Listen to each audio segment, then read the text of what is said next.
ಆತ್ಮೀಯ ವಿದ್ಯಾರ್ಥಿನಿಯರಿಗೆ ಸ್ವಾಗತ. ರವಿ ಟ್ಯೂಷನ್ ಕ್ಲಾಸಿಗೆ ಸ್ವಾಗತ. ಇಂದಿನ ವಿಷಯ ಗಣಿತದ ಬಗ್ಗೆ. ಕೆಲವೊಂದು ಗಣಿತದಲ್ಲಿ ಉತ್ತರಿಸಲಾಗದ ವಿಷಯ ಅದಾವೆ, ಕೆಲವೊಂದು ಉತ್ತರ ಇಲ್ಲ. ಅದಕ್ಕೆ ದಯವಿಟ್ಟು ಎಲ್ಲರೂ ಸಬ್ಸ್ಕ್ರೈಬ್ ಮಾಡಿರಿ. ಅದಕ್ಕೆ ಯಾವುದೇ ಹಣ ಇರೋದಿಲ್ಲ. ಪ್ಲೀಸ್ ಸಬ್ಸ್ಕ್ರೈಬ್ ಮಾಡೋದನ್ನು ಬೇಡ್ರಿ. ಸಬ್ಸ್ಕ್ರೈಬ್ ಮಾಡಿದ್ರೆ ನಾವು ಮುಂದೆ ಬೆಳಿತೀವಿ, ನಮ್ಮ ವಿಡಿಯೋಗಳು ನಿಮ್ಗೆ ತಲುಪ್ತವೆ. ನೋಡಿರಿ, ಕೆಲವೊಂದು ಗಣಿತದಲ್ಲಿ ಉತ್ತರವಿಲ್ಲ. ಇಂಡಿಟರ್ಮಿನೆಂಟ್ ಫಾರ್ಮ್ ಅಂತ ಬರ್ತಾವೆ.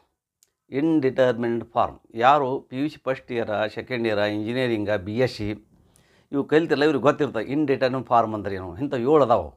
0/0, ಇನ್ಫಿನಿಟಿ/ಇನ್ಫಿನಿಟಿ, ಇನ್ಫಿನಿಟಿ ಮೈನಸ್ ಇನ್ಫಿನಿಟಿ, 0∞, ಈ ಟೈಪ್ ಅದಾವೆ. ಇವಕ್ಕೆಂತರ ಇಂಡಿಟರ್ಮಿನೆಂಟ್ ಫಾರ್ಮ್ ಅಂತಾರೆ. 0/0 ಅಂದ್ರೆ 0 ಕ್ಯಾನ್ಸಲ್ ಆಗಿ 1 ಅನ್ನಬಾರ್ದು. ಅದು ಉತ್ತರ ಇಲ್ಲ. ಉತ್ತರ ಇಲ್ಲ, ಒಟ್ಟು ಆನ್ಸರ್ ಇಲ್ಲ. ಅದಕ್ಕೆ ಅವುಗಳು ಬಂದಾಗ ಲಿಮಿಟ್ಸ್ ಅಂತ ಬರ್ತದೆ. Limits and derivative. ಈ 0/0 ಬಂದಾಗ ಅವುಗಳನ್ನು ಬಿಡಿಸ್ಲಿಕ್ಕೆ ಕೆಲವು ಮೆಥಡ್ಗಳದಾವೆ. ಆ ಮೆಥಡ್ ಯೂಸ್ ಮಾಡಿ 0/0 ಬರಲಾರ್ದು ಮಾಡಬೇಕು. ಒಂದು ಉದಾಹರಣೆ ಹೇಳ್ತೀನಿ. ಉತ್ತರ ಇಲ್ಲ ಅತ್ತನ ಹ್ಯಾಂಗೆ ಅಂತಂದು. ಇದಕ್ಕೂ 0/0 ಉತ್ತರ ಇಲ್ಲ ಹ್ಯಾಂಗೆ ಅಂದ್ರೆ ಒಂದು ಉದಾಹರಣೆ ಮುಖಾಂತರ ವಿವರಿಸ್ತೀನಿ ನಾನು. ಒಂದು ಊರಾಗ ಅಪ್ಪ ಮಗ ಇದ್ದರು. ಅಪ್ಪ ಮತ್ತು ಮಗ. ಅಪ್ಪ ಭಯಂಕರ ದೇವಭಕ್ತನಾಗಿದ್ದ, ದೇವರನ್ನು ಪೂಜಿಸ್ತಿದ್ದ. ನಿತ್ಯ ರಾತ್ರಿ ಹಗಲು ದೇವರನ್ನು ಪೂಜಿಸ್ತಿದ್ದ, ಭಾಳ ಪೂಜೆ ಮಾಡ್ತಿದ್ದ, ದೇವರು ಭಾಳ ನಂಬಿದ್ದ. ಅವನ ಮಗ ಒಟ್ಟು ದೇವ್ರಿಗೆ ನಂಬ್ತಿದ್ದಿಲ್ಲ.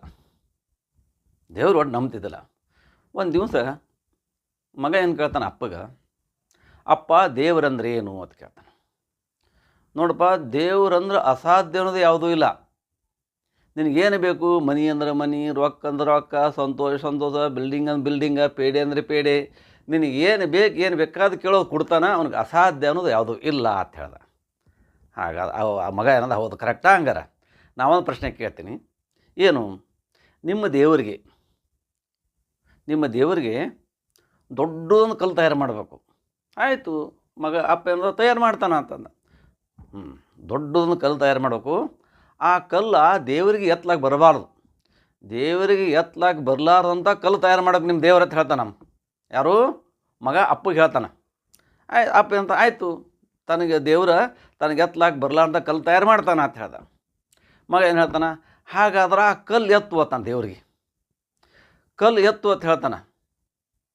ದೇವ್ರ ಒಂದು ವೇಳೆ ಕಲ್ಲು ಎತ್ತದ, ನಿಮ್ಮ ದೇವ್ರಿಗೆ ಏನು ಹೇಳೀನಿ, ತನಗೆ ಅಸಾಧ್ಯವಾದಂಥದ್ದು, ತನಗೆ ಎತ್ತಲಾಕ ಬರಲಾರ್ದ ಕಲ್ಲು ತಯಾರು ಮಾಡತ್ತೆ ನಾ ಹೇಳೀನಿ.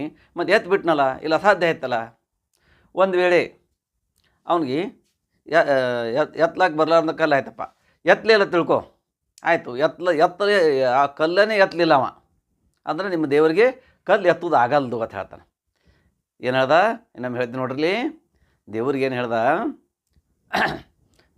ನಿಮ್ಮ ದೇವ್ರಿಗೆ ನೋಡು, ತನಗೆ ಎತ್ತಲಾಗ ಬರಲಾರ್ದ ಕಲ್ಲು ತಯಾರು ಮಾಡಬೇಕು. ದೇವರು ತಯಾರು ಮಾಡದಪ್ಪ ಎತ್ತಲಾಗ ಬರಲಾರ್ದ ಕಲ್ಲ. ದೇವ್ರಿಗೆ ಎತ್ತಂತ ಹೇಳ್ತಾನೆ. ದೇವ್ರಿಗೆ ಎತ್ತಲಾಗ ಆಗಲಿಲ್ಲ, ಮತ್ತು ದೇವ್ರಿಗೆ ಅಸಾಧ್ಯ ಆಯ್ತಲ್ಲ ಅಂತ ಹೇಳ್ತಾನೆ. ಒಂದೇಳಿ ಎತ್ತಿದ್ರೆ ನಿಮ್ಗೆ ದೇವ್ರಿಗೆ ಎತ್ತಲಾಗ ಬರಲಾರ್ದ ಕಲ್ಲೇ ತಯಾರು ಮಾಡಿಲ್ಲ ಅಂತ ಹೇಳ್ತಾನೆ. ಅಂದ್ರೆ ಇಂಥ ಪ್ರಶ್ನೆಗಳಿಗೆ ಉತ್ತರವಿಲ್ಲ.